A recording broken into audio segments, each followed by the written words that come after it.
কোচবিহার পৌরসভার পৌরপতি দিলীপ সাহার পদত্যাগের দাবিতে তার বাড়িতে ডিম নিক্ষেপের ঘটনায় চাঞ্চল্য ছড়িয়েছে। অভিযোগ, শুক্রবার দুপুর প্রায় 2টা নাগাদ কয়েকজন যুবক হঠাৎই পৌরপতির বাড়ির সামনে এসে পদত্যাগের দাবিতে স্লোগান দিতে শুরু করে। এরপর তারা বাড়ির দিকে ডিম নিক্ষেপ করে। কয়েক মিনিটের মধ্যেই অভিযুক্তরা সেখান থেকে চলে যায়। ঘটনার খবর পেয়ে পুলিশ ঘটনাস্থলে পৌঁছে তদন্ত শুরু করে। ইতিমধ্যেই এলাকার সিসিটিভি ফুটেজ খতিয়ে দেখা হচ্ছে। কারা এই ঘটনার সঙ্গে জড়িত তা জানার চেষ্টা করছে পুলিশ।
দলের স্লোগান দিয়েছিল না, ডিজাইন কবে দিবে সেই কথা বললো। কোনো পতাকা ছিল, কোন দলের থেকে এসেছিল? না, কোনো পতাকা সিম্বল ছিল না।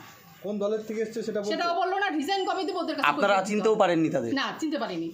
আপনারা এই পুলিশে অভিযোগ করবেন? হ্যাঁ, করবো তো। ফোন করেছিল, ওই তো ফোন করেছে আমার মেয়ে। তারপরে পুলিশ এসছে? হ্যাঁ, তারপর পুলিশ এসেছে। বলছি যে রিজাইন দেওয়ার জন্য কি আগের থেকেও চাপ দেওয়া হচ্ছে বা কোনো হুমকি দেওয়া হচ্ছিল আপনাদের? আরে সেটা না, ডিজাইন তো দিতেই হবে, সেটা দিতেই হবে। আমার বক্তব্য এটা, সেটা জানি না রাজনীতি কী চর্চা। ডিজাইন দিতেই হবে, কারণ তৃণমূল বোর্ড আছে, সে তৃণমূল বোর্ডের চেয়ারম্যান, তাকে দিতেই হবে। না, এটার জন্য কি কোনো ধরনের চাপও দেওয়া হচ্ছে আপনাদের? না, চাপ দেওয়া হয়নি তো, বিজেপির থেকে কোনো চাপ দেয়নি তো। ওরা কোত্থেকে আসলো? আমার কথা হচ্ছে এটা, বিজেপি তো কোনো চাপ দেয়নি যে আপনি ছাড়বেন কমে হ্যান্ড কমেন, কোনো হুঁশিয়ারি, কোনো বার্তা, কোনো কিছু দেয়নি তো বিজেপি মহল থেকে। এরা আজকে কোনো থ্রেট দেয়নি। এরা এসে ডিম ছুঁড়েই চলে গেল। হ্যাঁ, চলে গেল। কবে রিজাইন দিবেন চেয়ারম্যান বলে ঠিক করেছেন? হ্যাঁ, রিজাইন এই বিজেপির মানে বার্তা দেওয়া আছে, উনি দিবে। কয়দিনের মধ্যে, মানে সেটা কি কোনো এটা সব মঙ্গল বুধবারের মধ্যে রিজাইন দিবে। মানডেতে দিতে পারে। মানে ঠিক করেছেন? হ্যাঁ, ঠিক করেছে। উনি অসুস্থ, উনি দিত, উনি অসুস্থতার জন্য করেছেন আর সফট কপি পাঠিয়ে দিয়েছে, জাস্ট ওখানে গিয়ে সাবমিট করতে হবে। আচ্ছা, সব কপি কাকে পাঠিয়েছে? এসডিও কে? মানে কোনো কপি পাঠিয়ে দিয়েছেন মধুদা অলরেডি? না, সে ধরনের কপি পাঠায়নি, কিন্তু দিবে, রিজাইন দিবে। সোমবার উনি পদত্যাগ করতে পারেন বলে সব মঙ্গল বুধের মানসিকভাবে মধ্যে ঠিক উনি করেছেন। রিজাইন দিবে। উনি হচ্ছে অসুস্থতার জন্য উনি টাইমটা একটু চেয়েছে। আচ্ছা, তার আগেই এসে এই ধরনের আজকে হ্যাঁ, ঘটনা হয়ে এলো। এতে কি ভয়ে আতঙ্কে আছেন কিছু মনে হচ্ছে? না, আমি কেন ভয় পাবো? কোনো আতঙ্ক নেই তো। আমি সঙ্গে সঙ্গে আমার মেয়ে পুলিশে ফোন করেছি। আমি ভয় পাবো কেন? আমি কী করেছি? আমার হাজব্যান্ড কী করেছে? আমি ভয় পাবো? বলছি, গত কয়েকদিন ধরে পুরসভা নিয়ে এবং চেয়ারম্যান নিয়ে যা পরিস্থিতি চলছে, তাতে তৃণমূল কংগ্রেসের পক্ষ থেকে কি কেউ যোগাযোগ করেছিল? কেউ কথা বলেছে? না, সেরকম ধরনের হয়নি, কারণ ও একটা পদে আছে, চেয়ারে আছে, তার কিন্তু দায়িত্ব অনেক আছে সেই চেয়ারটার। জনসাধারণের চেয়ার কিন্তু ওটা কোনো কারো পার্সোনালিটি চেয়ার না, কিন্তু কোনো সিম্বলের চেয়ার না যে তৃণমূলের। হ্যাঁ, ভোট হতে পারে তৃণমূলের, কিন্তু সেটা বিজেপির জন্য হতে পারে, সবার জন্য চেয়ারটা। সেই চেয়ারের কাজ কি?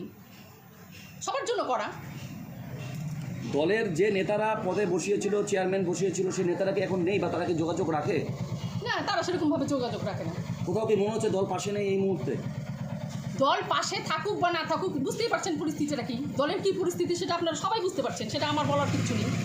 1 নাম্বার। 2 নাম্বার, যেহেতু আমাদের রাজ্যে বিজেপি চলে এসছে, সেহেতু আমি মনে করি, আমার পার্সোনাল ব্যাপার, তৃণমূল ভোট থাকবে না, আগামী দিনে থাকবে না, এটা আমার বক্তব্য। তো সেই হিসাবে রিজাইন দিতেই হবে। তো বিজেপির থেকে কোনো হুঁশিয়ারি আসলো না? এই কতগুলো 4-5টা একদম লাফড়া টাইপের ছেলে, এরা কেন বলবে? এত বড় সাহস করতে গিয়ে যায়। কি নাম আপনার? আমার নাম রূপা সাহা।